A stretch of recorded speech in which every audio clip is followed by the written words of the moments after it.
right? You can probably right-click on the link and say open in a new tab, not just open a bunch of tabs.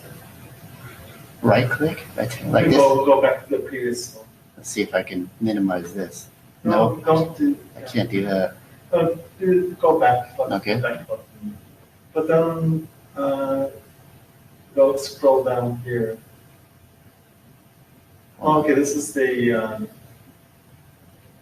It just goes right back to okay, this one more back. And you got to go back again. And then just right click on the top one there. This one? Yeah, right click. Did you right click? Yeah. It doesn't seem to. It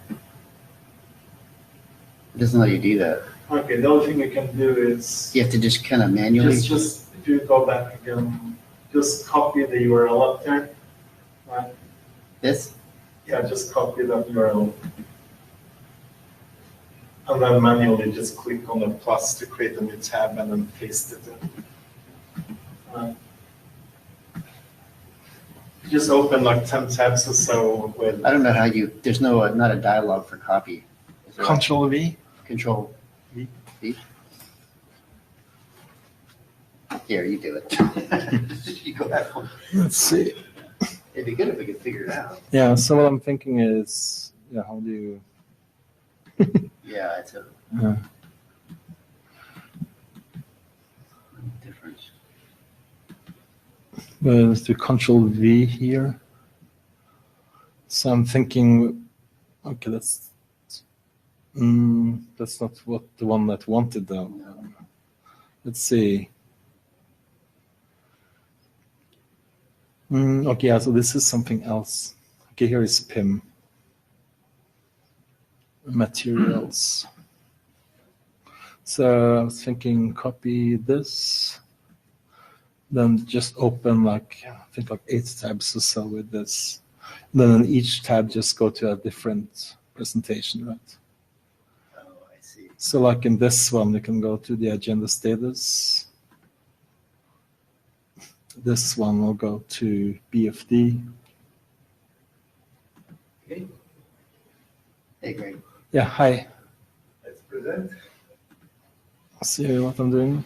All right.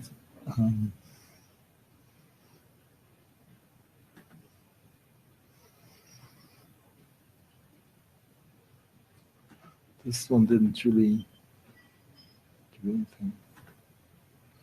Oh, download.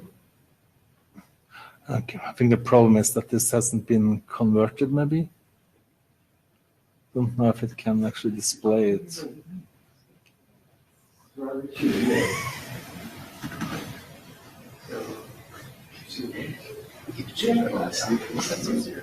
Okay, no, it did work. I don't know why what the problem was. Okay, null register packing. Multi-IF.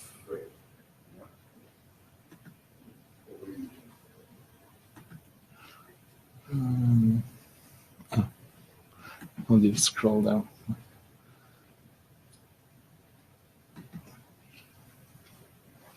Oh, almost done.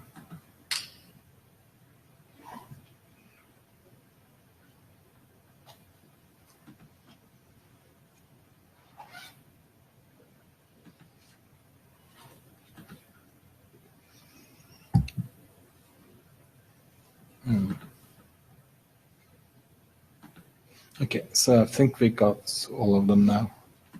Open one more with the agenda. So we got the agenda slides, we got BFD, null register, multi-IF. Yeah. This one. What if you go? I think we got all of them. Go like a presentation mode on one of them and see if it Yeah. messes things up. So here we can do. How do you? Okay. Okay, and then do escape Yeah, or whatever. yeah. What's going on here? Okay, escape. Okay, so we're good. It just goes out. Yeah, Okay, yeah. I think we're good. Yeah. Cool. Good job. Yeah, if it gets stuck, we can revert That's true. to. Yeah, But that's true. yeah, it might work. That's not so bad. Yeah. Uh,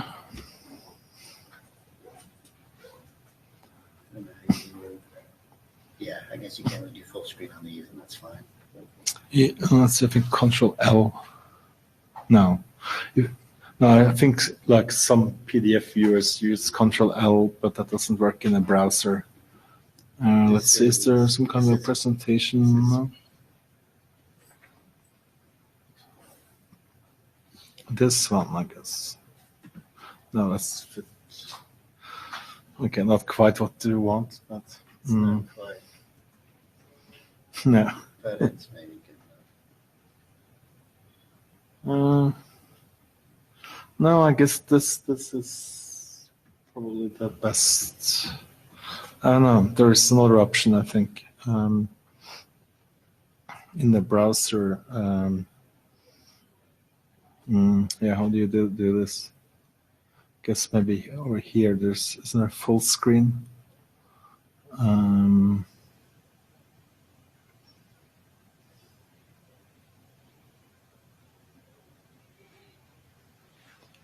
No. Well, wait here. Is this full screen? Oh, yeah, you did. Yeah. How'd you do that?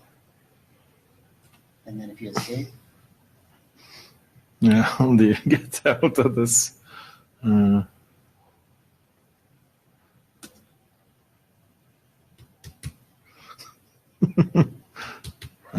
let's see. Yeah, I don't know. Whoa, we did something cool. Yeah. Oh, this is something else. Yeah, how do we get out of this?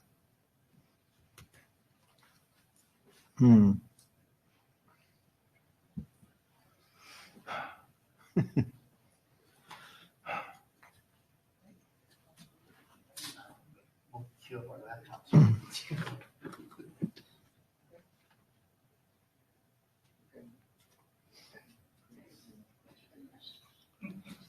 Oh, there's a button to press for full screen. Oh, okay, cool. So there is a button here for full screen, which is the same as I did in the browser, and I can just press that. Okay. Yeah. You pushed it to go full screen and push it again. Yeah. Okay. Yeah. Okay. Okay, let's go. Let's start. So yeah, are we almost It's ready? 1:37. That's like, Oh, really? yeah, it's time to get going. Wow, there's so few people here. It's tough. Okay, we need to get going. We do need to get going.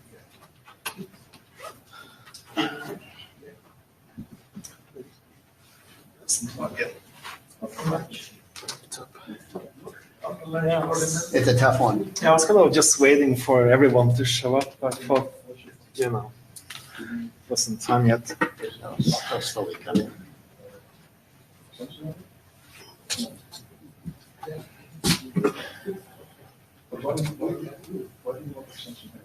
Well, I was talking to Ice just that he. Oh yeah, he's there. Okay.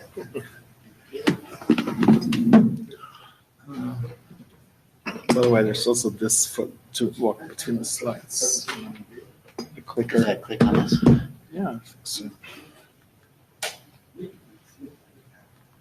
If I hold it the right way, I think. I mean, that's what this is for, right? I remember during the. Oh, it's Oh, not. wasn't even wasn't in. plugged Oh, sick. Yeah, they were not. That's all they needed to do to the year. They just needed to put it in. in. Okay, let's start it. Let's go. All right. Okay. Good. Yeah, welcome to PIM working group. See, you have hopefully seen a note value before. It should be the same as you've seen in other meetings. This is our agenda. So, yeah, the first step is what we are doing right now. Just go through working group status and stuff. Any comments on the rest of the agenda?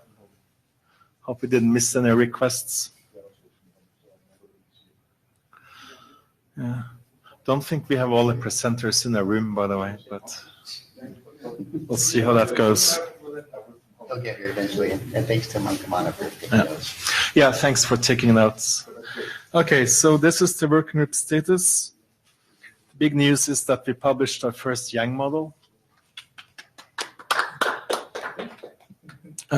So that took a long time and a lot of effort from people. So happy to see that done.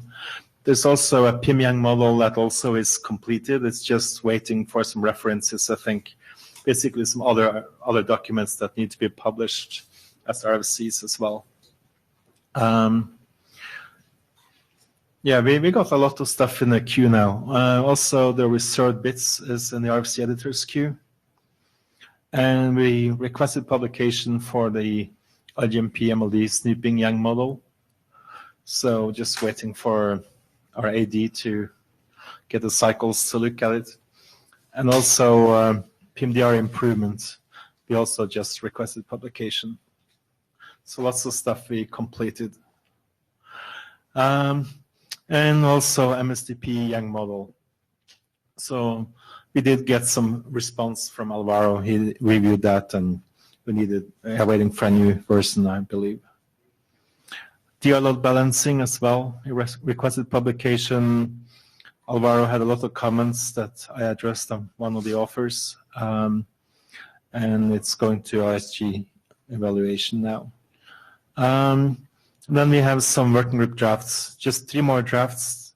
So basically all of the drafts I just mentioned, they're all like in the queue to be published, but we got 3 drafts that are current working group documents that we are working on. So null registered packing, BFD, point-to-multipoint, and the IGMP-MLD proxy YANG models. So those are the existing working group documents. We got some new documents presented today, and I guess we'll consider adoption for some of them.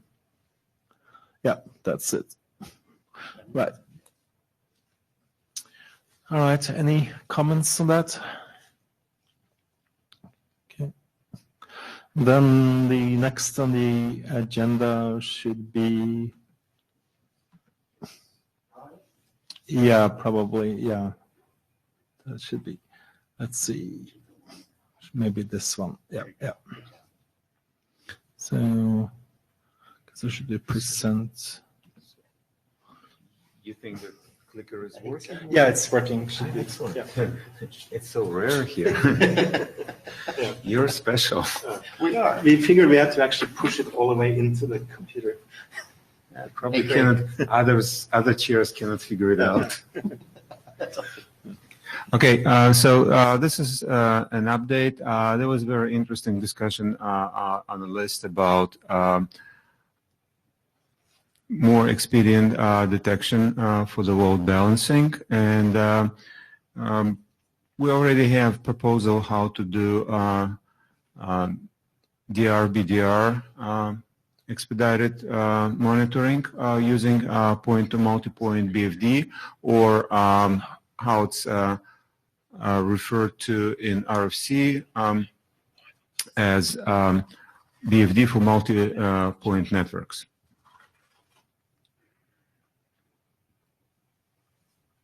Am I doing it wrong? Is it not going? No. I guess we aren't here. No, it's probably, I have a bad aura. Yeah, we've actually had it working earlier, but I know. I broke it. Yeah. Okay. All right. Okay, we'll give up on that. Okay. Thank you. Okay. So how it works? For designated router load balancing, so RFC introduced. Well, now will be RFC because, okay, the draft introduced 2 hello options, capability advertisement and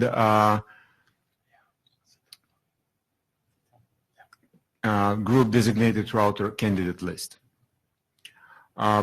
What we're proposing that a PIM router that includes capability hello option may include BFD discriminator PIM option that already been defined in this draft in support of DR-BDR monitoring. And when the router advertises it, it creates a BFD session as multi-point head according to BFD for multi-point networks, which is now RFC 8562. it sets the session down, so only creates a state. No BFD packets being transmitted. If the router receives that used BFD discriminator with a cap hello option, sees itself in a group designated router candidate list that DR router distributes, then it moves session to the up state and start periodically transmitting BFD control messages. At the same time, DR creates, or before sending the first updated candidate list, it creates a session as multi-point leaf and starts the multiplexing packets, because, well, there could be a multiplicity of candidates, so thus a multiplicity of point-to-multipoint BFD sessions. So it looks for the discriminator, but since the discriminator only in a my field, which is specific to this type of BFD session, it needs to know the source IP address. So, and as already stated in the document, the source IP address must be the same source, the same IP address as included in hello, pin hello. So the idea is, if we can go next slide. So the idea is that DR monitors the well-being of candidate, or it could be DR and BDR, because it's a multi-point network, and then can detect whether the candidate is available. So if it's not available, it can generate updated candidate. It can generate the hello message with updated candidate list much faster than hello interval. And thus the convergence in a load balancing will happen much faster. So that pretty much the idea. Of course, the DR itself is the candidate, but since it doesn't need to monitor itself, others can monitor it if DR is using point-to-multipoint BFD as already defined in this draft for expedited convergence. So, for example, BDR can monitor DR as a candidate for the load balancing and as a DR. So don't need to create 2 sessions. Next slide. So that's the new update to the draft, and we welcome your questions, comments, and we'll ask, well, if there are not many comments, probably consider working group last call. Mankamna from Cisco. So you are running these BFDs from GDR to all the endpoints? Not to endpoints, no. Or it is between DR and GDRs? Yes, DR and GDRs. Okay. And DR and BDR, because okay. the benefit is that because it's a point-to-multipoint session, so firstly is it creates less state, because it's unidirectional, right? So the specifics of point-to-multipoint BFD, it uses demand mode, so only the one side generates messages. But at the same time, since it's not active tail, the listener, the leaf, knows the state of the path and their route. So in this case, DR and BDR will know, can monitor the state of every candidate. Okay, so basically, if you detect a failure, you rerun the DR. Yes. Okay. That's the idea. Yeah, so I had one. So by the way, thanks for that clarification you just had. That was one of my questions as well. Okay. But one thing I was wondering is, I agree that, you only really need the DR to monitor the GDR. But I know there are some PIM implementations with BFD where you just have peerings between all the neighbors and you just listen, to check for neighbors going away in general. Yeah, well, again, we are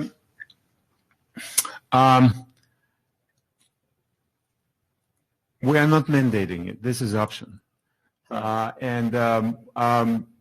They're nice about point to multi-point that comparing to RFC 5880, which described actually 5880 described all the possibility.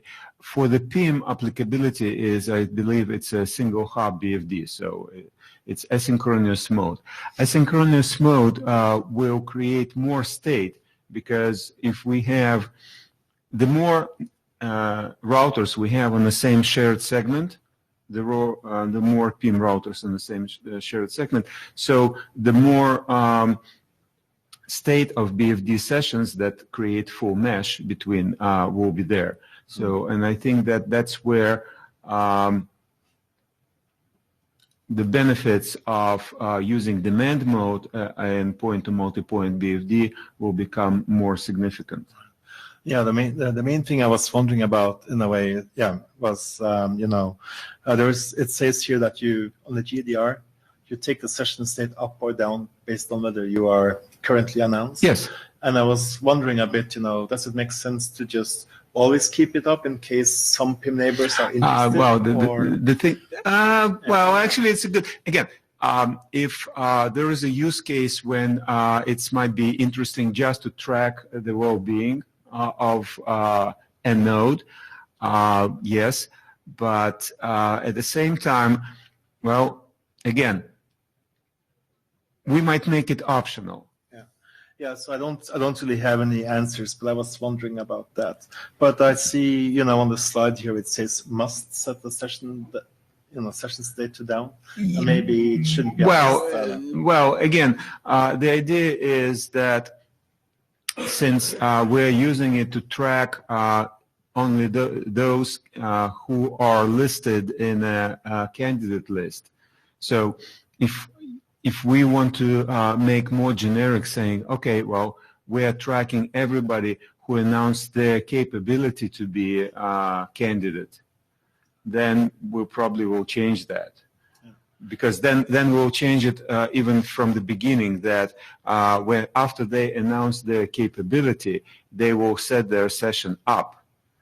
Because current text says that the session initial state is down, and you bring it up only if you see yourself on the candidate list. So if there is a use case to make it, well, let me see. If it use case to make it less restricted. Okay, so for example, we can say should set it down. So which will allow implementers to consider some environments where they want to start it up to begin with, and then we can say should take it down, which will again give them justification not to take it down. Yeah. So I don't have any answers, but one thing, for instance, I'm wondering about is one is the DR state, right? It's useful to use BFD to quickly determine who is the DR or GDR, but also possibly maybe things like a search state, for instance, if you track neighbors and you see that the assert winner went down. That's there could be things like that. Well, again, I'm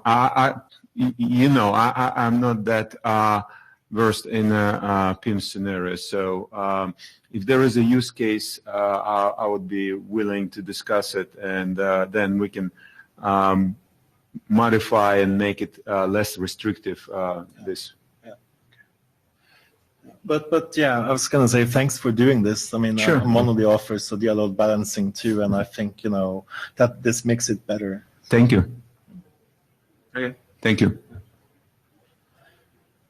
Are you requesting anything? Yeah, actually, ask him about last call, I guess. Yeah. Again, since Stig mentioned that there might be some scenarios that might change their normative language, let's keep it open for comments from the list if they will really like idea of making it less restrictive. For example, change must to should. And if there are such requests, yeah, I think that there is no problem. But I would like first to understand why before making it. And after that, we'll see. Yeah, I'll try to provide comments on the list and see if we can, make some progress, before the next meeting. Great, thank you. Okay. Let's see. What's the next one? It should be the proxy yang, I think. Yeah. Yeah, that's the one. Is it? No, sorry. That's the one we had some trouble with, so it kind of came out in the wrong order. This one. All right.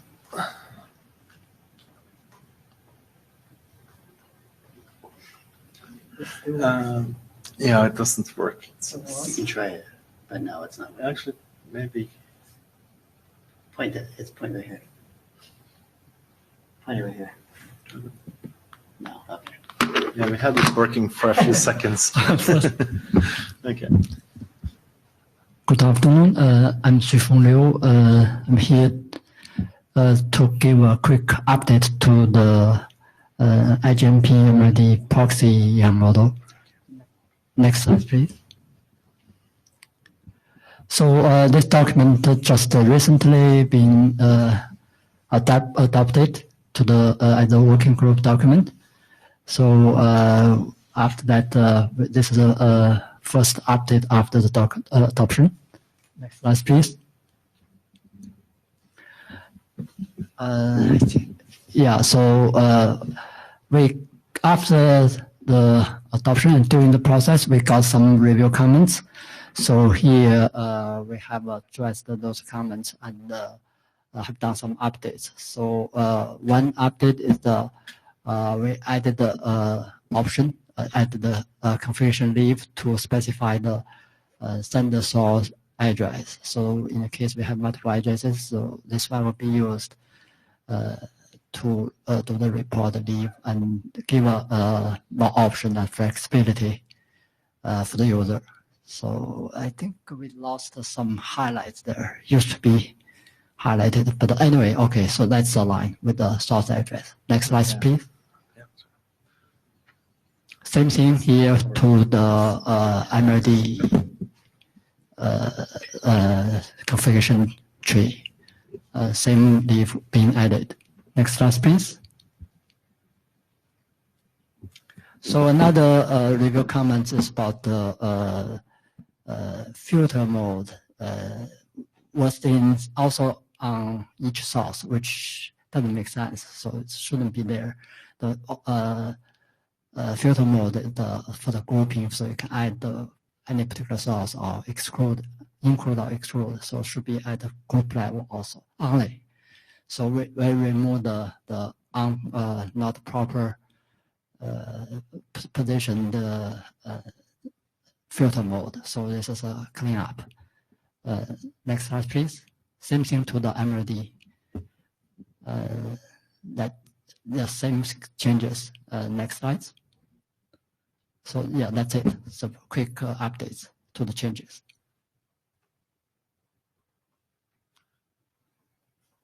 All right, thank you.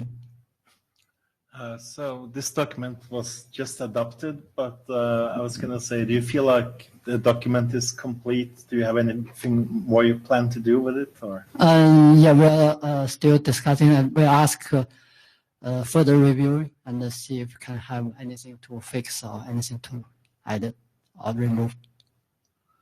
So one thing I imagine for any vendors to see if their implementation works well with this, or if needs some adjustments to the model.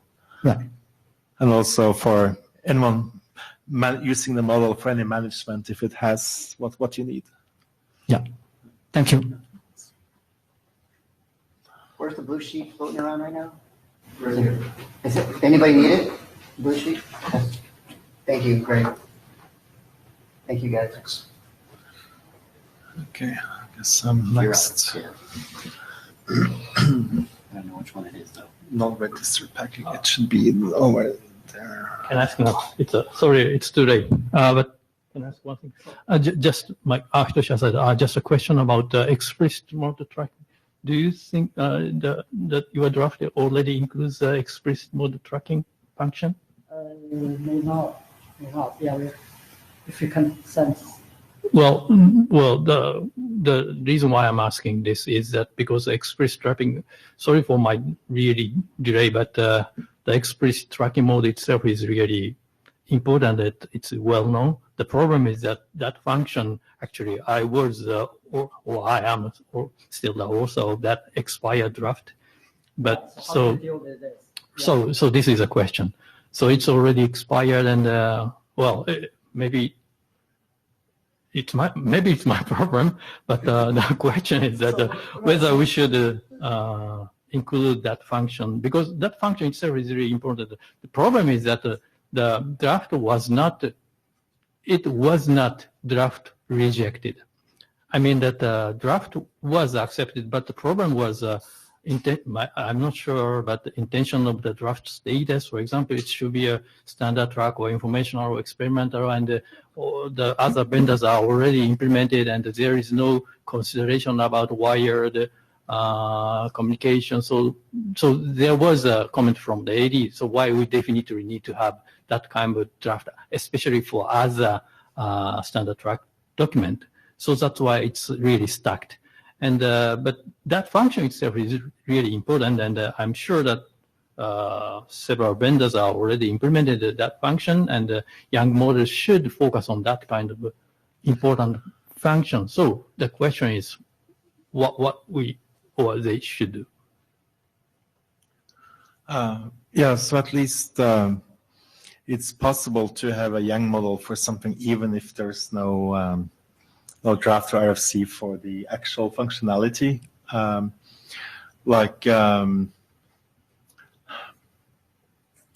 trying to think here, but basically you can define, as long as there's implementations that have like certain ways, knobs, whatever, for enabling or whatever, you can define a young model for how to do that, even if it's not 100% defined how the feature works. So you're saying we just put them in and without referencing to the draft? Expired draft. Oh, the expired probably cause problem, even worse than not referencing that, right? So otherwise reviewer will see. I mean, it's important that I think that there's a common understanding what explicit tracking means, but I think that's pretty well understood. It's just that there's no document for it. Technically, I think it's fine to have an informational reference to an expired draft. Is that right? But it has to be just informational. Usually in the model, if it put any reference statement there, they ask for the normative. Right. What I mean is just in general with RFCs, if it's not normative, then it's okay if it's just an expired draft. But another thing is whether it's okay for the reference to just be informative. Okay, we think about that to see if we can get some direction from chairs. Will be good. Another thing, though, is when you are making this model, you try to define what is kind of common for all the main implementations, right? So, do you know whether all of the ones you looked at already have explicit tracking, or something we need to look into? We need to have some feedback. If any vendors can have some information, that'd be great. So we know who will be doing. We'll try to actively pull some vendors to see if we can have some information. Okay. All right.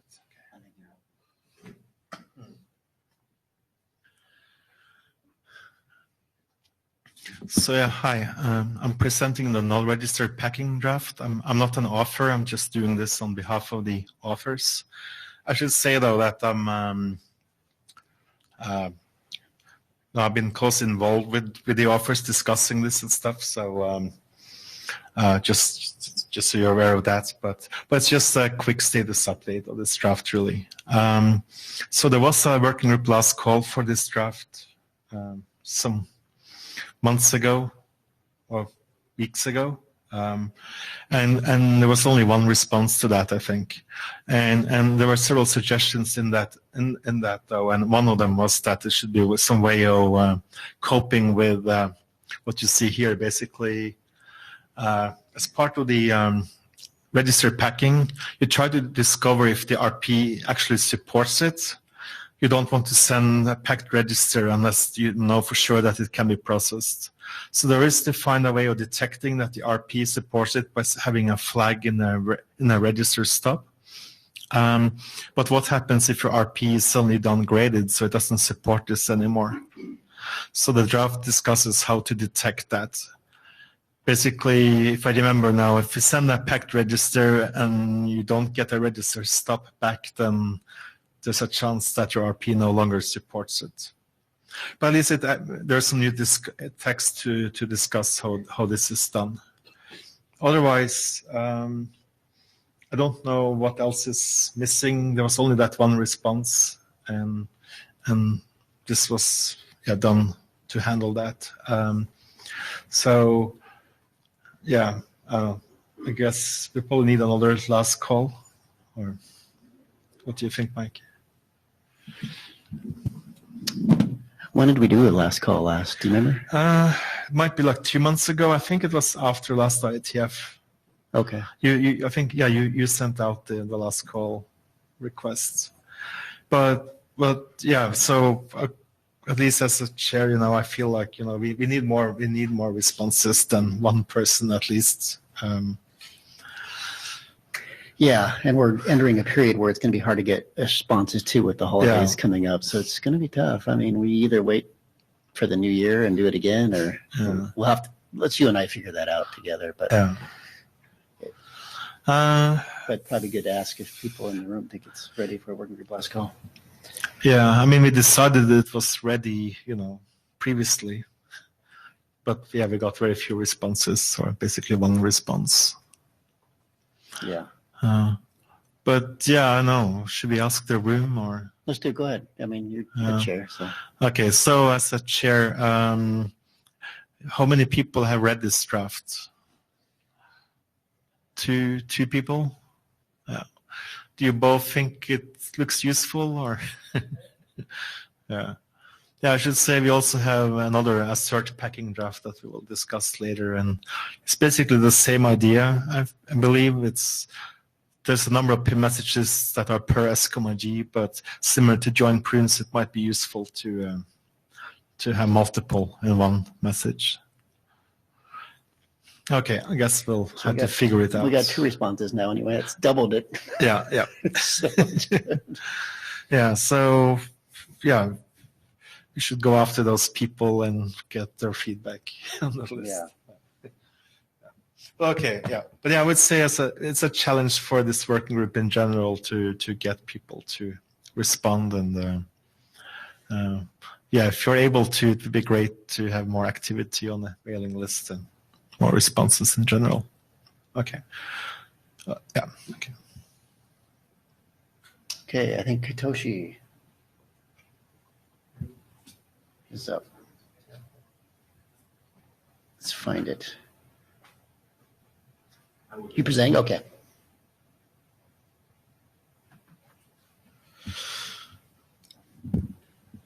You pass the slides, right? I have to do it for you. Okay. Yeah. So, hello everybody. I'm Luis Contreras from Telefonica, working together with Hitoshi Asada from NICT in this idea of multiple upstream interface support for IEMP and MLND proxy. Next, please.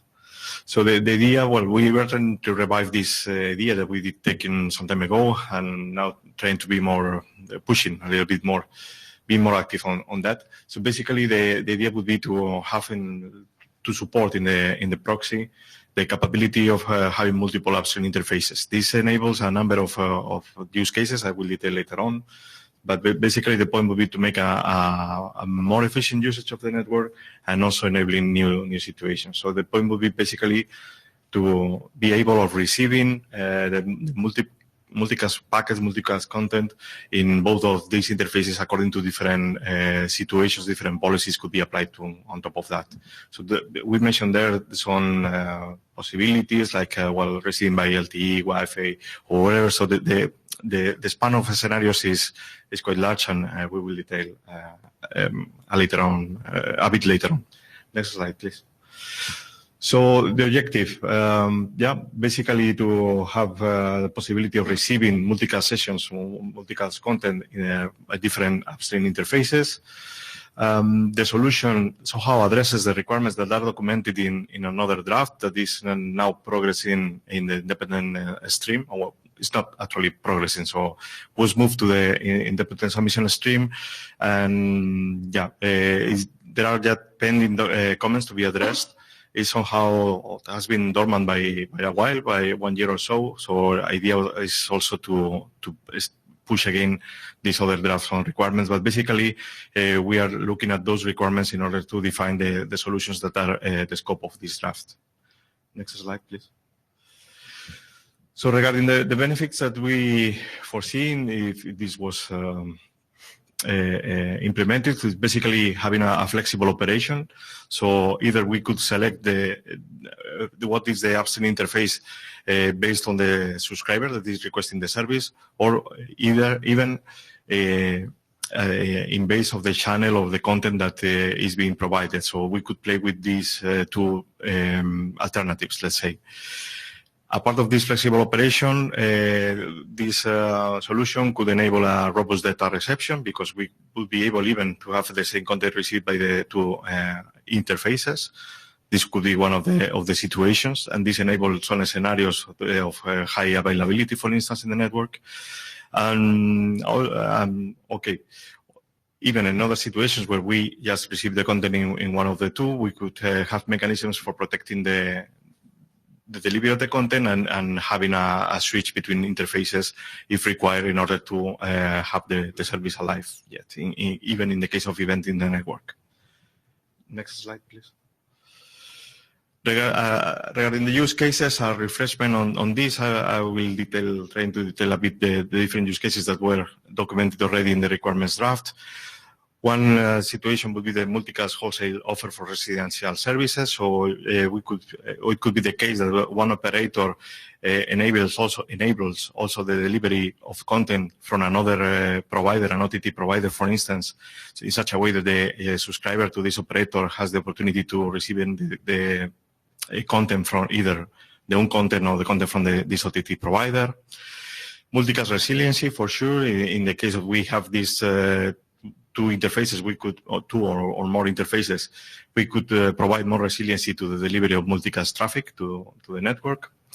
Load balances for multicast traffic. So in this case, we basically could take profit of the fact that in a normal deployment, in a normal dimensioning of the network for unicast traffic, we basically dimension the network with the idea of having a maximum load per link of 50% of the traffic, in such a way that if a link goes down, the other link can absorb all the traffic. In normal conditions, most of the time this capacity is vacant. So having this possibility of receiving traffic through more than one interface, we could take profit of that in order to use this spare capacity in the network for receiving more content and only reducing the available bandwidth in case of an event. So we could enable also these kind of things. Also, there are situations, real operational situations, where having more than one upstream interface would be beneficial, like the case of a network merging. So if you are merging networks and you have different contents, maybe overlapping the addressing of the content, and so we could play with this fact in order to have a smooth integration of both networks. And finally, the multicast service migration. So the same idea, if we need to somehow to migrate the service, we could enable a second interface, a second upstream interface for the migrated content while keeping another interface for the old content. So all of this, as I mentioned before, is documented in the requirement draft. So it's available also for you to check. Next slide, please. So we in this solution draft, we are proposing two chances. One would be the automatic upstream interface configuration. For this case, for this choice, we have yet we need to do some more investigation how to solve the point. So here there is a list of questions that we are trying to address. So for instance, how the proxy can automatically select the appropriate upstream interface for each channel.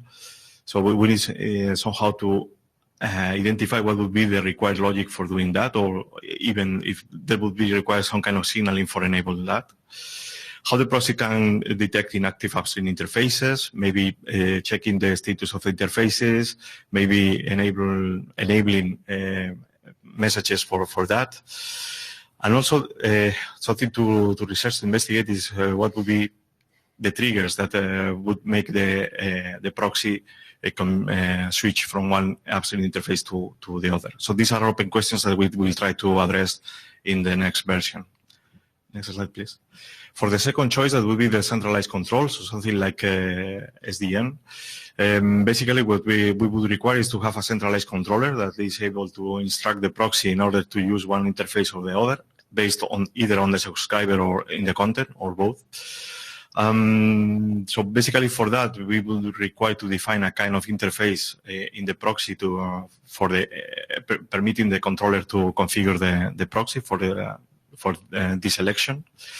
One benefit of this centralized view would be that the controller could have a centralized overview of all the proxies in the network and probably coordinate all the mechanisms of delivery, instructing the proxies accordingly in order to set up the proper trees not the trees, but in order to identify what is the appropriate upstream interface for delivering the traffic. And this could be done based on information about congestion, user recognition, etc. So we could rely somehow also in things like telemetry and so for having these kind of decisions. Next slide, please. So regarding the next steps, our idea is to keep working on the analysis of the automatic configuration. So understand what could be trying to figure out what would be the signaling procedures for enabling this. Regarding the centralized approach, so trying to understand what would be the implications on the interface that would be required for managing and controlling the proxy. And our idea would be to provide a revised version of this draft before next IETF meeting and keep discussing it if it's of interest for the working group. So any comment that you could provide is more than welcome. And that's all from my side. Thank you. Any questions?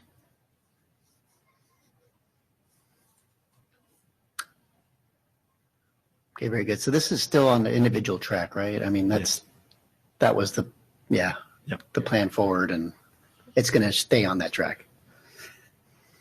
Well, actually, Hitoshi said, actually, the difficulty of this solution is that we don't have automatic best interface selection mechanism, even in a PIM router, I think. So, but I'm not sure. So if some of you already know that there is some good mechanism to detect let's say, the interface that does not have a good quality and the different interface that does has a good quality for the same content, then we can switch back to or we can just use that best interface or better interface. But even in a router itself, I don't know how we can get such kind of decision. So if there is such kind of mechanism in a PIM router or whatever, then we can just adapt the same mechanism into this one.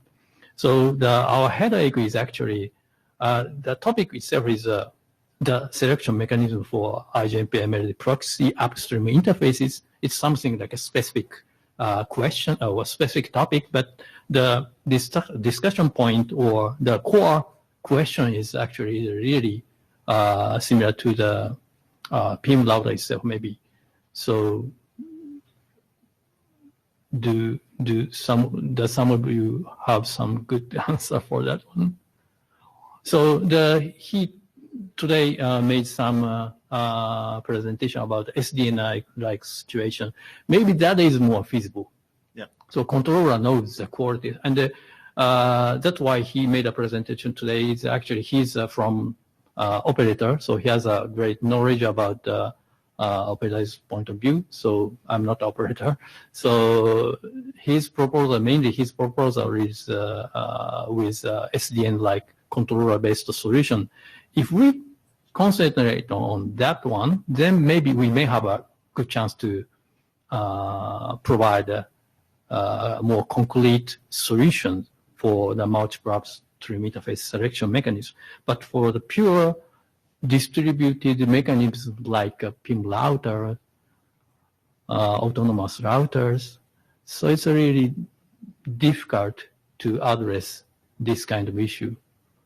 What do you think? Yeah, that's a good point. You have, yours. So, not sure how relevant, but I know this one implementation that supports multiple interfaces that makes use of the, it means it's a PIM router too, but it makes use of the RPF interface towards the RP address towards the RP to determine where to send a report. So let's say you have, I think a typical use case for this is you have two PIM domains, but you don't want to run PIM between them. So you do IGMP between the two PIM domains. But the PIM router the downstream PIM router might be configured with two different RP addresses from two different providers or something for different groups.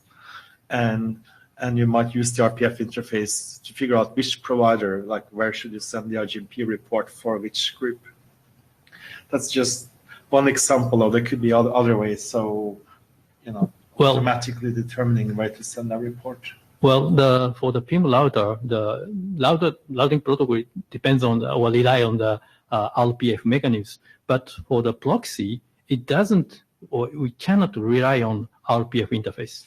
So this is a biggest difference from the proxy and the router, because proxy doesn't have the unicast routing table toward the source, right? So currently the proxy only decides one single interface. He doesn't have any routing protocol and the routing table itself.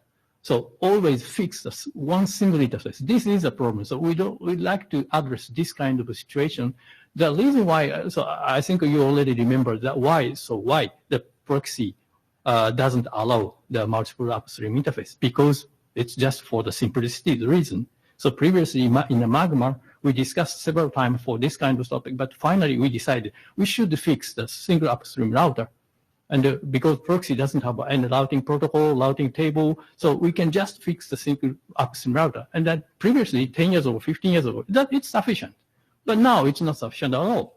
So that's why we want to have a multiple interface. But again, we don't have a routing protocol. We don't have a routing table. We cannot address RPF. I hear you saying that, but wouldn't the proxy often have a unicast routing table? I mean, you want to be able to forward unicast packets to the correct upstream interface, right? Yes, but usually it assumes that external outside, like a home net. So downstream is something like home network. So upstream is internet, the internet. Yeah. So usually the downstream network segment is something like a private network, and outside is external internet. Yeah, it depends on the use case, whether it's a home network or not. But at least, like for instance, you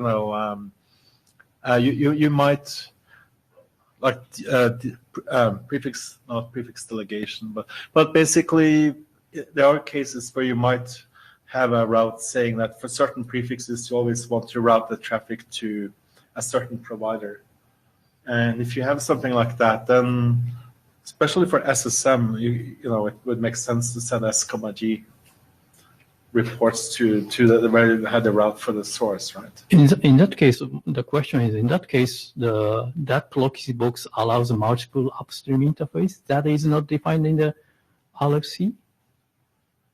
No.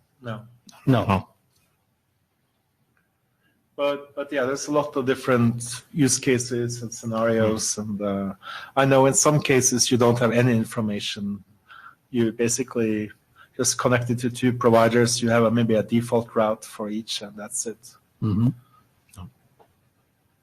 So I think the discussion, so the draft itself is really important, and it's really the recent situation. We need this function, but the problem is, again, the solution may be a little bit difficult, except the situation using SDN-like controller. If we can just concentrate SDN-based solution, if working precise, maybe we can just concentrate. Yeah, it depends what the working group think is important, but yeah, I would say it's probably not a good idea to try to solve every possible use case in one document. Okay. Thank you. Thank you.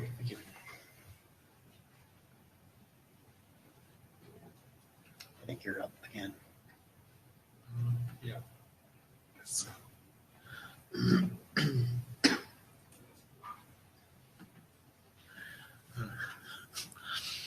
Yeah, I see there's some interesting formatting here. It looked fun in the PowerPoint. Oh, but, that's kind of interesting. yeah, anyway. Yeah. That's good. Yeah. Okay, so this is motivated by some work in beer. So in the beer working group, we are working on an IGMP or MLD overlay to signal interest in receiving certain flows across the beer network. What we figured, though, is that we don't get all the information we need. There's some beer-specific information that would be quite useful to receive via the IGMP or MLD report. So we have this side. In beer, we have some other overlays, like a PIM overlay, for instance, where we use a join attribute that can pass this extra beer information. And we're looking for some other way of doing this for IGMP or MLD. And what I came up with is there is this additional data part in IGMP and MLD, and maybe we can use that to make an extension. And that's what this is about. So this sounds like it's maybe all beer, but because we are responsible for IGMP and MLD in this working group, and it's kind of like a big change, I think it's important to do it here. So so this is beer specific, but it might be useful to have a generic way of extending IGMP and MLD. So let's see. Yeah, next slide, I think. So in IGMP version 3 and MLD version 2 RFCs, there is this text about additional data for both queries and reports. It basically says that if the message is longer than expected, there is some additional data at the end of the message. You should checksum everything, but you should otherwise just ignore whatever is there. So it means that if we were to somehow put some extra data at the end, existing implementations would just ignore it, which is great. Next slide. So what I'm proposing in this draft is that if you have an IGMP or MLD message, like in this case an IGMP version 3 query, at the end there in blue, there is like an extension type and extension value. So you could say if you don't support some kind of extension, then you just ignore this. Current implementations would just ignore it. But if we want to do an extension and say you support a specific extension type, then you check what comes after there. And you might say, why do we need an extension type? Why don't we just put the beer data at the end? But just in case someone comes up in a few years or whatever with some other reason to extend IGMP or MLD, it would be useful to have some type to indicate what is this data and make sure that an implementation doesn't accidentally try to parse and think what is there. Next slide. So, excuse me. So even though I'm not considering any other extensions, I think there's a chance at some point in time you might want some other extension, and that's why I want to have this extension type there. And the idea is current implementations would completely ignore it based on the current RFCs. If you support the specific type in the extension, then fine, you process it. If you don't understand or don't support that type, then you, again, just ignore it like you would do today. Torles. I haven't seen any bit trying to kind of distinguish between what I think you want to do right now, which is kind of ignore if you don't understand, versus the, sorry, this is not backward compatible, please panic if you don't understand it. It's an error. Right. So one thing is, I don't want to require any changes to existing implementations. But yeah, if you support, but I know we are defining here what you do if you support extensions. And then something we could say is, yeah, if you see an extension type you don't understand, then no, it's sure, panic. Right? I mean, I was just thinking that in the past we had in other protocols. I'm trying to remember where this thing, and I don't have a good example right now, but it might be worth to consider that bit. Yeah, no, certainly. I mean, depending on what that extension is, it could be that it completely changes how you use the data in a message, and if you just treat it as a normal message, it could be bad somehow. Yeah. I'm not 100% sure, but IGMP query doesn't have a version number field. Is right? Yeah, it's based on the length of the message. Right. So currently, host just recognize the size of the query message, and then the sum, let's say 100. This is just, for example, 100 byte query is like a version 1.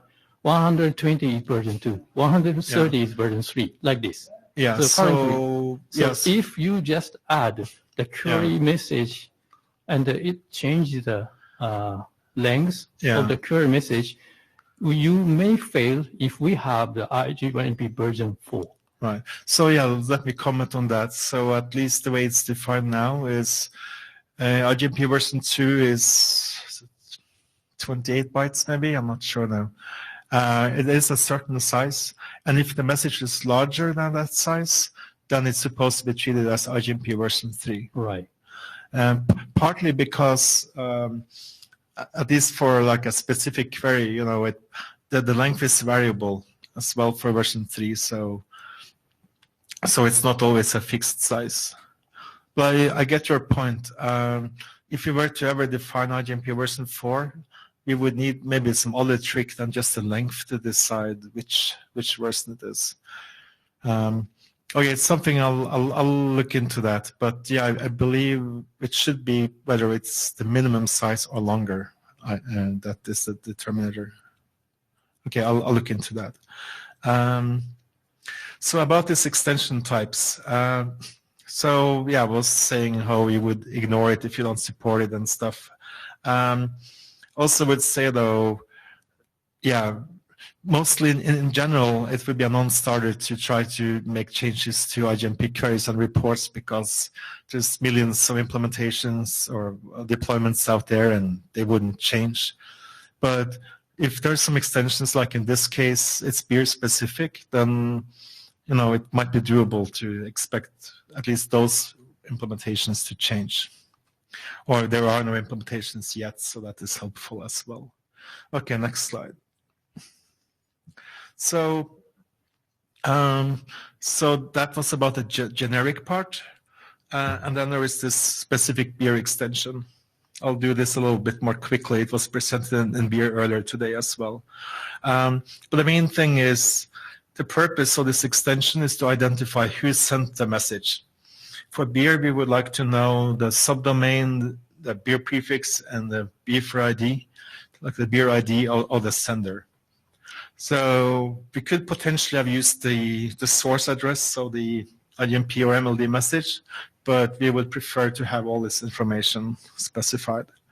And what I'm saying in this other draft in the beer working group is that mentioned on the top there is that you should always use this extension so we can know who it came from. It's mostly useful for reports, but it could be useful for queries as well if you want to do some logging or something. Okay, next slide. And this is what the extension would look like. So you would have your normal IGMP or MLD message, and then this would come at the bottom with some extension type assigned by IANA, and then the content itself. Next slide, please, if there is one. No. No, okay. So, so one question is it a good idea to define a generic way of extending this? I would say, if we do, though, we should create a registry, and we set the requirements for creating a new extension. It should be something that is strict. We don't want people to come up with a lot of different extensions. And in this case, for beer, at least the way I'm arguing it is, it would only be used, or must only be used, when you encapsulate an IGMP or MLD message inside beer. So it would not be seen by non-beer implementations. If they do, though, accidentally see it, they would just ignore the extra data. And the good thing in this case, it's only need to be supported by the beer routers that originate or receive these messages. And there's no implementations today, really, so it's not like we need to upgrade a lot of implementations. Mankamna Mr. from Cisco. So question is more for the whole working group instead of only you.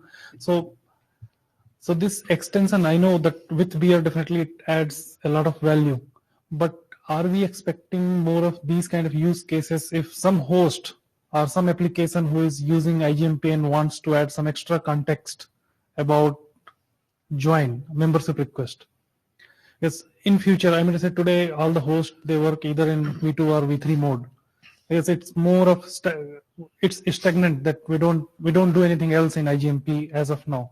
But when we are opening this channel, so is it good, it is bad, or how it is? Because it might add a lot of value as well. If there are some new application coming, they might want to add some extra content or extra context about what they expect from upstream router.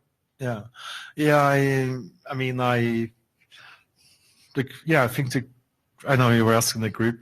I'm happy to hear what others think, but yeah, I think there could potentially be some use cases, and but I feel though in this working group we should be in control of what use cases get standardized or what extensions. So if someone has a use case, we should consider it here and see whether it makes sense. But yeah, you could imagine for certain cases that maybe some host implementation, for instance, was enhanced to support something new. The thing, though, is you can't expect devices in general to support new extensions. I don't know if there could also be some interesting things to think about related to like snooping and proxying and stuff, and what happens if some support an extension and others do not. And in the beer case, at least, it's encapsulated and there's no L2 devices in the path, so that's good. One question I have for the working group is, one is it okay to extend IGMP and MLD? If we do, is this scheme reasonable with this extension type? Another question is, I'm trying to figure out what should we do in this group and what should we do in beer. And there was some discussion about that in beer this morning too. So I feel like the extension mechanism itself should definitely be done in this working group. But the actual beer TLV that you see here, that could potentially be done in the beer working group, depending on what people think. Mankamna from Cisco. So I think, you clearly mentioned that this part of the work can go to beer working group. And I really feel that IGMP extension defining a new venue might be good. There might be new use cases coming in future for multicast, and host might not be just host what they are today. There might be some kind of application which can do much more than just doing IGMP. So yeah, it would open new opportunities there to do something. Yeah.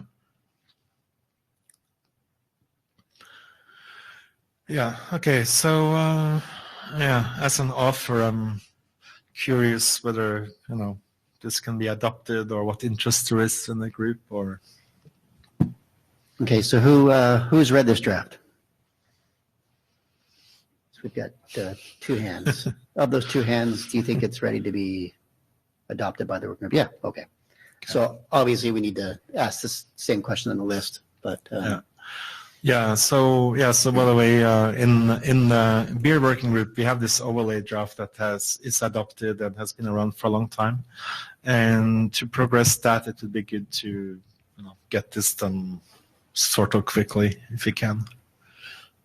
I may have been confused, but it sounded as if you mentioned in beer something like it was first done in one working group, or some other document had first been done in one working group and then thrown over the fence. Was there actually something like that? Because as long as we don't find another example than the beer one, it might be better to kind of bring it into good shape in beer first. Right, so I think that's a little bit what I'm worried about. That, how do we verify that this is in good shape without another example? That's best done in beer.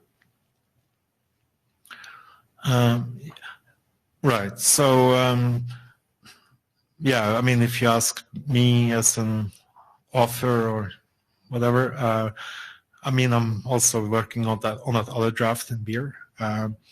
I feel like it makes sense to do this option in beer actually, and there's been like TLVs for IGPs and so on too that were defined in beer, because the actual use case of the option, how it is handled, what you put in there and so on, that's all beer specifics.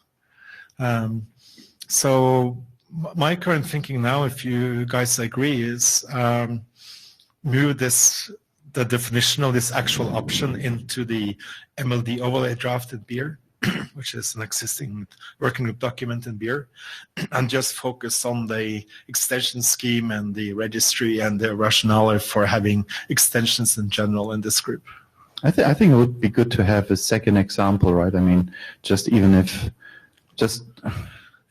if we don't want to standardize it, is there any way for us to better vet the idea of extensibility? So just one example. Right. So one thing I know is, I think some people have been suggesting putting like a VNI or VNID or something into. What is that? Like, for VXLAN, whatever, so you can know the context, or some context identifier in general if you have like verbs as well. Well, Greg is sleeping, so the obvious idea coming to mind, which would be the same, would be something like if you do it, is that for RSVPTE or so, if you want to build a point or multi-point tree, would that have something like similar properties because you need to know the leaf, some specific identifier? Not that I would want to do it, right? But just that we kind of vet the extensibility somehow. Yeah, another thing, there's been a proposal in this working group for reliable IGMP, or saying that you send an ACK or something. So, for instance, you could have an extension in the IGMP query saying, I support ACK, or please send an ACK, or whatever. Or Hi, Cisco. So I think I agree with Stig actually that he's taking the right approach here. Let's say there's undefined space now that you can use, but you cannot use it once for beer, right? You have to put this TLV structure in place so other features can be added later. So splitting that into drafts, one to define the TLV structure and one in beer as a use case, I think that's perfectly enough to do this, right? You don't need another use case, I think. Yeah, I should also say, at least my thinking is, I don't want to go overboard. In theory, we could define some kind of IGMP options, like hello options, where we could add like lots of TLVs and so on. But I'm intentionally thinking it's best to keep it as simple as possible. All I want is this identifier to just make sure that it doesn't conflict with other possible extensions in the future. Maybe I wasn't expressing myself well. So I'm not saying that the document itself should have text about additional examples. It was just kind of, if we had a discussion just in terms of, each of us thinks about something and then we feel more safe that we know it will work for extensions, right? So no, that's great, and I would certainly be happy to hear from people. That sounds good. Thanks. Okay, so take a list. Yeah, that sounds good. Thanks. So Human is up next. While you're coming up, just to confirm with the working group, we've had an understanding with the Spring working group that they are not chartered to work on multicast related type stuff in the Spring working group. There's been a little bit of question recently because they had something added to their charter, and so people were kind of curious if that was the case. So this is, Ian and I had a conversation about this earlier. So just an hour ago, Ian, the Spring ADs and chairs agreed that Spring is indeed not chartered to work on that type of work, that they expect it to be done here in PIM. And if we need their help or get their feedback, then we should do so. We were under this understanding that we could always punt things back to them if we need to, but it sounds like there's not any plan for that to even anytime soon to take place. There's not going to be any change. So does anybody have any questions or comments on that before Human goes? That's our understanding. So if we were to adopt, we're certainly free to adopt these kind of drafts is what our point is. Yeah, also, I think hopefully we'll mention this as part of your presentation. So there is this one draft being considered for adoption in Spring that is like a replication option or something. But this is kind of going further with that. So this small part might be done in Spring, but then we might consider doing this work here. Yeah, exactly. Maybe if you can bring up the slides, Sure. Yeah. Oh, yeah. I can go through it. Sorry, yes. Yeah. So if you can go to the next slide. Let me start from square one. What this draft is trying to achieve. So currently, when it comes to the transport, and mainly in 5G and some of these converged cores, segment routing is playing a big role. When it comes to traffic engineering, slicing, you guys heard about the slicing at lunchtime. Segment routing is it, and that's because of the controller has the view of the entire network. It simplifies the overlay, it simplifies the underlay. It actually signals the MPLS labels via IGP and all those good stuff that you guys know. So the issue becomes that when we go to providers and we try to sell them segment routing, if they have any multicast type of services that is running currently MLDP or point-to-multipoint RSVPT, then the question becomes, I want to stay in an MPLS type of transport, but now I have all these MPLS signalings that I removed from unicast. What should I do? And this is where this draft and this idea comes into play. So basically, when it comes to the transport, it's the same transport that we have today in MPLS. It's just an incoming label, outgoing interfaces, and outgoing label. So there's nothing changed on the data path of the MPLS. It's just how we nail down the point-to-multipoint tree. This idea says, let's use the controller to nail it down. Previously, we were using signaling like LDP and RSVPT. So that's the only part that this draft is trying to resolve. It's trying to simplify multicast, remove some of the current legacy, and I use that term carefully, legacy multicast protocols, and moving to the SDN controller. If you can go to the next. So here's a brief story how it started. I think my previous explanation kind of explained, what was the steam behind this idea. Now we started introducing a draft in Spring. Spring source routing, multicast. Every single node you have a state, and you need to make a decision at every single node on transit or even on the leaf. So it's not so much of a source routing when it comes to the multicast. And that's where they become a little bit of, what's the right word? Clash? Maybe not. I don't know what's the right word to use here. In the Spring charter saying that this is not source routing because every single router has to make a decision. And this is why we introduced one draft in the Spring. It's a replication segment. I'll explain later on what the replication segment is, but the bulk of the work, which is the point-to-multipoint policy, how the whole thing works, we decided to bring it into the PIM just because we felt like, there's more multicast expertise here, and, they can address this point-to-multipoint tree better in PIM rather than in segment routing. So this is how the architectural draft has been sliced and diced as of now. There is one small draft in segment routing in Spring.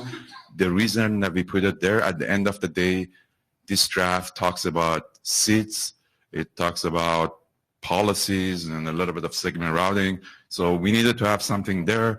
But then, as you will see in the next slides, the entire idea is a point-to-multipoint tree, and the bigger architectural draft is going to be, we are hoping that is going to be worked on in this working group. So next slide, please. So here are some of the relevant drafts. You guys can go through it. So the entire idea is that there is two architectural drafts. The PIM-SR point-to-multipoint policy, which we're going to explain here. The replication segment, it's a very small subset of the point-to-multipoint policy. So the point-to-multipoint policy actually covers the replication segments and the bigger picture. And then there is a Yang draft, which we put in the Spring as of now too. I don't know whether we need to bring that into the PIM or not. We can discuss that. But if you look at the Yang, it kind of explains how the architecture is. It gives you a good overview of what this whole idea is all about. And then we need to have southbound and northbound, communication between the router and the controller, and that's where the two last draft is. There's a PCE draft that actually takes care of a southbound, and also there's acknowledgement northbound from the node to the controller, and then obviously the sexy one is the IDR point-to-multipoint policy for BGP SRTEs. That's another way to actually program this tree. So there's two ways of programming the tree. Depending on the operator, they can either choose PCE or they can choose point-to-multipoint SR BGP, depending on what they want. So next slide. So maybe we can, for the sake of time, go through the next two slides. Like you can skip the next two slides and go to the one with the pretty picture. Usually pictures explain much, much better. So here's the entire architecture of point-to-multipoint policy. So on the root, there is a policy that actually displays the root node and the leaf node. So you go on the root, you create a point-to-multipoint policy. You say, what are the leaves? How you learn the leaves, it could be manually configured on the controller, or you could actually have the controller listening to the MPBGP, BGP multi-protocol communication that is going between the root and between the PEs and learn the leaves via that communication. So that's how you build your point-to-multipoint policy. The root builds up the point-to-multipoint policy. It uses PSEP as of now to shoot all that information to the controller. So the controller then understands where the root is, where the leaves are, and because it has the view of the entire network, it can create a point-to-multipoint tree and download it to the routers. Now, there are a couple of ideas here, and the first one is a candidate path. So these ideas are not new to this draft. Like a candidate path, if you look at the SR policy, unicast SR policy, all these ideas are already there. We are just using them. So a candidate path within a point-to-multipoint policy, simple term is LSP redundancy. So under that policy, you could create multiple point-to-multipoint LSPs, and they can be redundant based on the preference. The one with the highest preference is the active point-to-multipoint tree. Now, each one of those candidate paths, you can optimize them globally. So there is fast reroute concept here. Let's say one of those candidate paths, because of a failure, goes into a fast reroute. You can optimize it globally, and that's where the instance IDs come into play. So each candidate path can have 2 point-to-multipoint LSP instances, and those are actually used for global optimization and make before break on the root node. So if one of those instances is doing a fast reroute, the controller can compute a brand new tree with the SLAs that are the SLAs that are relevant to that multicast path, and download the second instance. And on the head end, you can do a make before break between one to the other. Now, the trick is the point-to-multipoint policy doesn't have any forwarding information, and that's where the replication policies come in. So the replication policy, make a long story short, it's really MPLS as of now instruction. Incoming label, outgoing labels. That's it, that's all. There are some tricks that you got to keep in mind. As an example, in this diagram, node A and node C are connected via node B, but node B is not multicast aware. It doesn't understand multicast. So you can actually connect node A to node C, which both have replications segments, via a unicast SR. So you can stack up labels if you are going through a unicast domain, but as soon as you get to a multicast domain and you need to do a multicast replication, you need to have the replication policy, and you need to be having an incoming label and your outgoing interfaces. So this is the very high level idea of this draft. Next slide, please. So I put a couple of examples together just for like a case study. So in this case, we have a root that is on node A, and we have two leaves, which is D and E. So what will happen is that if there's MPBGP going on between PEs, between A, D, and E, A will learn that router D and router E are actually the leaves. It's going to send that information to the controller. The controller will create a point-to-multipoint policy with those information, and it's going to note the tree ID. Any multicast tree needs to have an identifier, and that identifier is a tree ID. It builds a candidate path, gives a preference of 1000 as an example to the candidate path. It goes to node A, C, D, and E. It creates the replication segments on all these nodes. That said, sorry, it goes on node A, C, D, and E because B is not multicast aware. That said, when it goes on node A, it creates a seed list that says push B, which is a unicast seed, and then push C, which is a multicast replication seed. So in this case, if the packet comes in on A, it's actually going to push B on top of the stack, C at the bottom of the stack. The packet goes to B. B just does normal segment routing, pops the label, forwards it to C, which is a replication segment, and the replication segment going to say that your outgoing interfaces are D and E, and here are the labels that you need to use to shoot the packet out. Is the forwarding state with this replication SID effectively the same what I have in NLDP or RSVPTE? Kind of, if I'm using SRMPLS, I got one incoming label, look that up, get a list of outgoing labels? You got it, absolutely. That's it. So why do we need to reinterpret this in the SR terminology? So that was my first point right off the bat. When it comes to the data path, it is the same. It's just that because of the controller, each router gonna have a segment. And this is all just terminology, right? I mean, I could simply have MPLS terminology for the same thing. Yeah, but what is segment routing? It's MPLS too. Like if you look at unicast. I mean, SIDs have some slightly, more abstraction, right? The fact that you're having on a per hop basis on SIDs that are forwarded, right? That are not local SID but global SIDs, right? On every forwarding hop, you're changing the offset. That's the key difference. You're not using this here, I think, right? So there is traffic engineering involved here because of the controller has the whole view of the network. We are not in the mercy of IGP.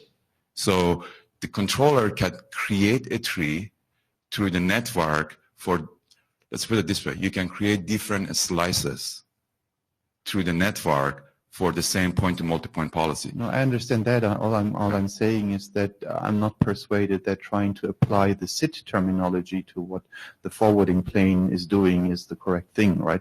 It looks to me more like normal MPLS forwarding state on every hop, right? That I have in MLDP or RSVPTE. So, whereas SIDs, as I said, right, are of network-wide relevance with per hop offsets that are changing. So. That's why I think, to me, the use of SID is more confusing than helpful. Well, I mean, sure, we can definitely talk about that. Yeah, good point. I mean, we can talk about that. If you come up with points here, this is why this is a SID, right? I mean, that would be helpful to write down. Otherwise, why does the all I'm saying? The other point was with SRv6, how does it work? Because I mean, is it kind of per hop decap and re-encap logic? Yeah, we haven't skinned that cat yet. Okay. That's do you want to? Do you want to? Because I mean, yes, we definitely. Yeah, we want to. We are working on a draft for SRv6, but let's get this one through first. The MPLS, the plain MPLS, and then we'll get to the SRv6. But yes, there is something at work. Because, I mean, we do have nice address spaces where effectively this thing could simply be setting up a static, replication tree for, right, I'm saying kind of, again, the same thing of, oh, yeah, everything has to be segment routing, where in the end we're kind of controller built, static tree, right, which we've done forever. I'm saying if you want to run with IPv6, right, you don't need to try to kill yourself by making this look like SRv6 with decap and re-encap. You're simply having, your encapsulation destination address be an IPv6 multicast address, and you're effectively setting up controller-based replication state for that, right? So again, yeah, I appreciate the comment for SRv6. So we wanted to make this very simple, right? We want the MPLS one as one single draft because we want to pass it through. You guys have been in the spring, you've seen all the conversation on SRv6, right? Yeah. So I think that's fine, right?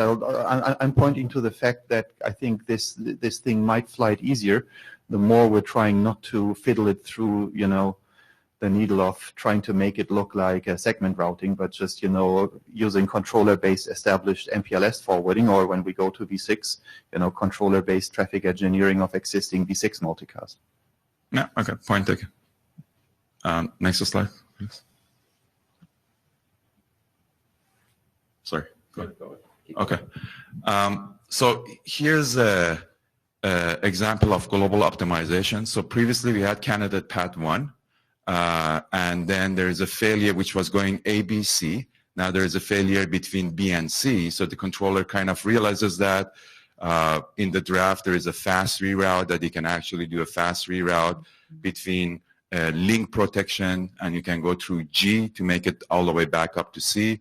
But then the controller tries to optimize that path. So it's going to create a second instance for the same candidate path, and it's going to nail down the replication segments for that second instance throughout the network. So basically what that means that is on each node, C, G, D, and E, you're going to have 2 replication segments, one for the previous primary one and one for the instance 2, LSP ID 2, throughout the network. When the second instance is nailed down throughout the network, you go on A, on the root, and you do a make before break, and that's how you do global optimization on the point-to-multipoint policy header. So next slide, please. Or if there's a comment, keep going. Okay. So here's another example with regard to the candidate path itself. You want to have LSP redundancy. You want to give different preferences. So there's a candidate path with preference 1000. There's a candidate path with preference 100. By the way, that letter flash thing shouldn't be in this slide. I think I copy-pasted it mistakenly. So the first candidate path going to go through the north direction, A, B, C, D, E, and you create the second candidate path that goes through the south direction, A, B, G, D, and E, and this is how you can have LSP redundancy throughout your entire network. So this is the basic idea without going through too much detail on the fast reroutes and other stuff. I think that the seed comment that was put onto the table, we can definitely discuss that. The reason that we decided to go with replication seed is obviously because we had it in the spring, right? So, so what are we trying to achieve with this draft? If you could go to the next slide, please. Just a quick comment, right? I mean, either you can do, I think, what is less work and pitch this up to the people who already got MPLS multicast deployed, whether it's RSVPT or MLDP, by naming this what I think it is, which is, controller-based MPLS multicast, or you're trying to, go through more hoops and making it, sound like SR because it's a better marketing term, which I think is where this was coming from, right? So. I understood. I do have a question. Are these SIDs? So, because I confess I read it, and I inferred from my reading, and I probably skipped many words in the process of reading because I was in a hurry that day, like I usually am. I presumed that they were SIDs, so yeah. I thought there would be a SID at D and a SID at E, and so on upstream towards the root for every point in the network where some sort of multicast awareness was required, and that these were indices into a table that would then give you a multicast or a label for which D, for example, would map and understand when it saw that label incoming, and that to me is a SID. So are these SIDs or not? So here's the thing. We all know when it comes to a spring and segment routing, you can go on an MPLS backend and you can start stacking up SIDs, right? What is a SID? It identifies a resource within the network, whatever the resource is, right? It's an adjacency SID, a node SID, and based on the label stack, you can traffic engineer, source route your LSP throughout the entire network. With multicast, you cannot grab replication SIDs and start stacking them up. The reason for that is that when you get to a point that you have actually your like a branching point in multicast, and if you have stacked up SIDs, then you don't know on north direction which SIDs are relevant, on south direction which SIDs are relevant. That's the issue with multicast. That said, the reason that we keep calling it a SID is because this entire idea can work in a unicast. It could be actually source routing, source spraying. So you could actually go on the head-end router, create a replication seed, and that replication seed is actually built from unicast adjacency seeds, binding seeds, node seeds, all the way to the leaf. So multi-hop unicast seeds all the way to the leaf, and the leaf has another replication seed which just says, this is multicast, I'm the leaf, that's high. So this is the entire idea. That's why we call it a replication seed, because it's really identifying a multicast resource, a multicast seed within the network. Now, it's how you skin the cat. You could skin the cat and say that, this is an MPLS label, and I'm going to add a bunch of unicast SID on top of it too. So a SID ultimately results in getting a label when you're using an MPLS data plane. Yes. But the SID itself isn't a label. They may be identical values, and then the recommendation is that they are identical values, but it is it's an index into a place where you find the MPLS label value. Right. Is that true of these or not? Yeah, this is exactly true. So even with these ones, we actually grab. So I did understand that when I was reading it. Yeah. So it could be globally assigned, it could be locally assigned because of the controller. So that is exactly it. It has to be done in coordination with the boxes that will process that SID so that Yes. they understand what the hell it means. Yes, exactly. Yeah. As I said, as long as we stick with MPLS, the distinction of whether we're calling it MPLS, right, or SIDs is a lot more subtle. But the problem is, as soon as we're starting calling it SID, we're running into the likely dead end that, we're doing something a lot more complicated with V6, right, as opposed to keeping, just a single, just making it native V6 tree established by the controller, right, with some, V6 multicast destination address where every existing IPv6 multicast router could, from the controller build an engineered tree. That's basically, if you want to have backward compatibility, right, for people that like to do things from the controller, that is the only thing you'd be able to do right now. Anything where you would have to do rewrites, in SRv6 on every hop is not going to fly with any of the existing equipment. That's the saving in multicast. Hi, Cisco. So I think here the SID is the label. I don't think there's an indirection here, right? Because you carry the SID in the packet, and that's what you use to find your next replication. So I don't think there's a difference between what you call a SID and the label. So no, but those SIDs can be assigned. So I can go. Let me put it. I think you need to unpack FRR and a bunch of other stuff rather than skipping it over to sort of get at all of this. And I agree on that. And I think that it would be really good if we, rather than having an oversimplified presentation, spend some time thinking about this. So this was exactly the point of this present, and I absolutely agree with you. It was just to bring some awareness to this. So, on the next IETF, we can go in more details about fast rerun and all this other stuff. So the argument for the SID, if you really want to go that way, right, which I'd prefer not to do, because if I want to talk to people with, existing deployments with MPLS, that's not only the easier solution, but better marketing for me. But as I said, the difference between the SID is when it goes across multiple hop, and then basically every hop changes the offset, right? So if that's basically something you want to have anyhow, right, then that's a good argument to call it a SID. So so when we started with this, it was just a global SID that represents the point-to-multipoint tree, right? So a single label was presenting that tree on every single router, right? But now that would be tree SID more than a replication SID. Yes. Now, exactly. Oh, it's still.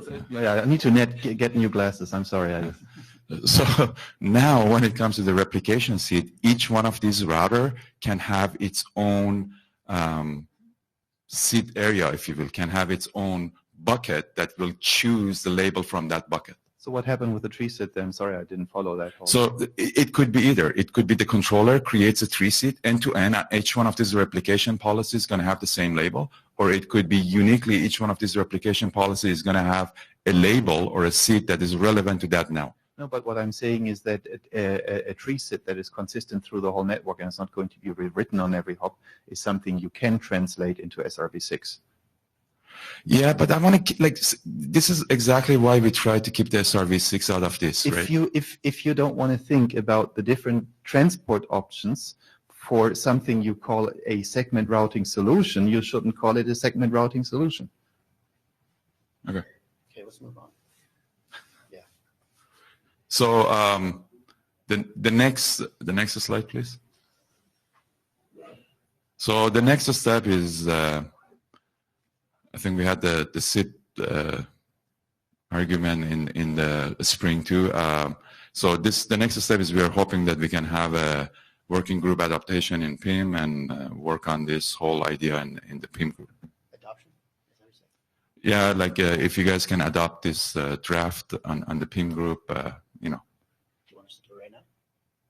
I mean, if there is interest, why not? Okay. So who's read this draft? 1, 2, 3, 4, 5, 6. Of those 6 hands, who do you feel that this draft should be adopted? 1, 2. Okay. Just for not raising the hand, right? I mean, except for reading all the details, but I really think that the draft, the way you presented it, still struggles of well defining, where it wants to be, right? So I'm all for having, a controller based, forwarding scheme for existing MPLS multicast hardware. But the way that this is being done, with calling it segment routing and, only calling it segment routing, but not caring about both transport for it, those seem to be really Sure, we can have key scoping issues that we should discuss. Yeah, definitely we can have I'm not sure if I understand your SRv6 argument, but we can have it offline. Yeah, I think that it's highly premature to ask for working group adoption. I think that at some point down the road, when you've actually answered a bunch of these questions and thought about it more, and maybe gotten some more participation from others to help you think about it, it could work out, but it's way too soon for that. Yeah, we are completely open to the questions too. I mean, please send the questions to the working group and we'll definitely have a look. Thank you. Yeah, I would add that, it seems to be in charter and it's okay to do the work here. And we're happy to discuss it here. But yeah, it may be too early to actually adopt it.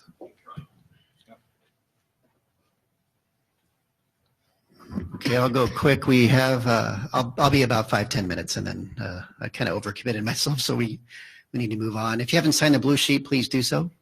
Where's the blue sheet? Here. Anybody need to sign it? Ian? Okay, can you get that to Ian? That'd be great.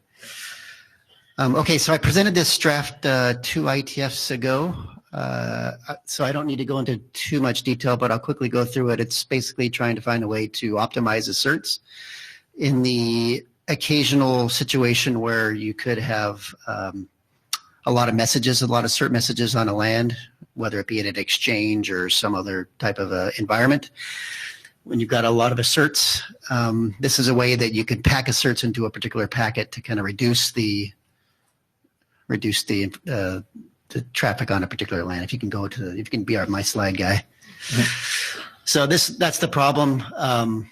And just go to the next one, if you would. Just keep going. All right. So there's no change in the assert state machine. We do develop a new PIM-HOLO option for assert packing. And we have 2 different ways. If we decide that this is something that we want to do as a working group, we have a simple packing solution and a more involved packing solution. Next slide. So this is the PIM-HOLO option to determine whether this is something that these routers on a LAN can do. Next slide. So if you announce that you support the aggregate packing, then it's assumed you also support the simple one, I guess. The 1 is a simple packing type, and the 2 is aggregating packing. So if you support both, do you send 2 hello? Yeah, I remember you asked this question before, and I don't remember what the answer. I don't think we've answered that question. This one thing I would That's a good question. Suggest is maybe say if you support aggregate, then you assume that you also have. Okay, that's a good point. We'll add that to the draft if we pursue it. Thank you. So this is the simple way to go about doing it. You just take that existing assert and put it into an assert record, and add several of these asserts records into one particular packet. There's advantages in that. It reduces the packets on the LAN, but there's disadvantages because the disadvantage is that you're wasting the payload because many of the packets have the same sourcing group. Next slide. And this is the packet format. Next slide. And this is the more involved aggregating packet solution where you are aggregating based upon the source address or the RP address or the group address. And so you're not, you're more efficient in the packing method, but it's a little bit more involved. Adds complexity. Next slide.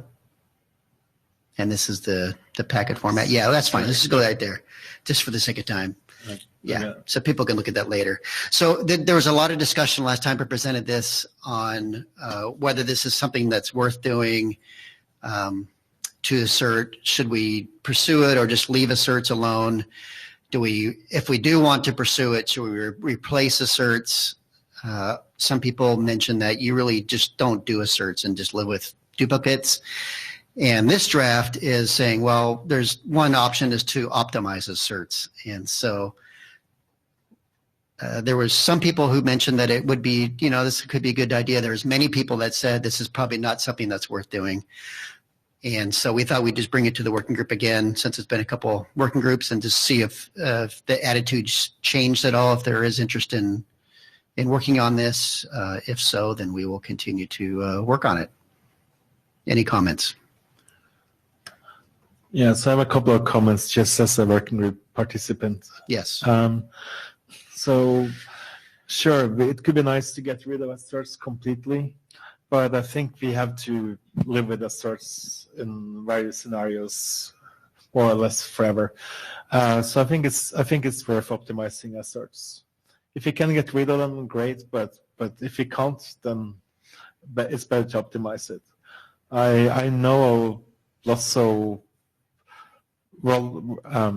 actual issues out there in the field where there's issues with assert packets getting dropped and stuff because there's just too many asserts, and if you drop an assert packet, bad things happen like duplication and stuff. So I think this is worth doing. I mainly have two comments. One is I'm not convinced that the more advanced packing is necessary. You still have a huge benefit just with the simple packing. I mean, if you send a 1500 byte packet, you will be able to, I don't know, what's the math? You can put quite a few asserts into one packet. Yeah. If you do jumbograms, you can do a lot more. The other thing is, I don't understand in your advanced format why you have an RP address there, because you don't have an RP address in asserts today. Just source and groups. Yeah. So what use source address 0 if it's like an *G assert? But I think that's true. So you're right. That wouldn't be needed. You're right. Yeah, I mean, in a way, logical, it makes sense because all the S, G's in the message are for the same RP, but I don't think you actually need RP address. Okay.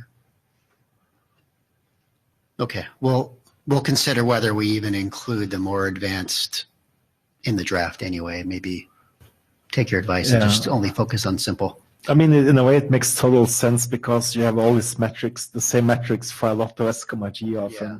But on the other hand, maybe it's not worth the complexity. Okay. So we'll need to take this to the list, but can you ask the working group, who's read it and all that? All right. So who read this draft? Okay. 2 people. 3 people. Mike read it. Yeah. Okay. 3 people. Now, those that read it, who thinks it's useful, or actually I should say who thinks it should be adopted? Okay. Including myself, I think there's 3 people that read it and 2 people wants it to be adopted.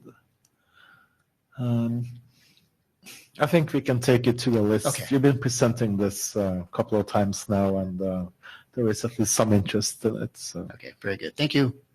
I think we're done. All right? Yeah. All right. Thanks, everyone. Thanks for coming. And MBOND, by the way, is in this room just after this, so please don't leave the room. MBOND. Oh, you're permitted to leave, but please come back. Is there a halftime show? There is some coffee or something out there. So we got these, I guess. I have another comment for you. I don't understand why you have these use cases here. Yeah. I mean, it doesn't matter what your network is used for. We did the same thing about the draft. The requirements draft. You're right. We don't need it. It's just, yeah, you're right.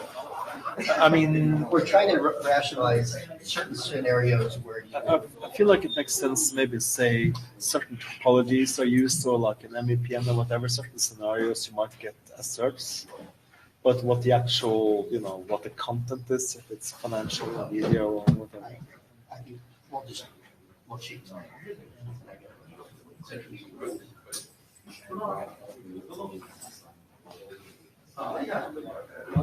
Good job. Can you grab these blue sheets per chance? Yeah, sure. I'll do this.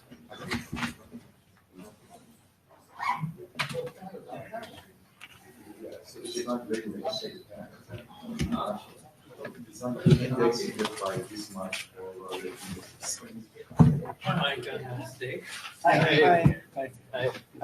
So maybe so I didn't expect I would say something about it.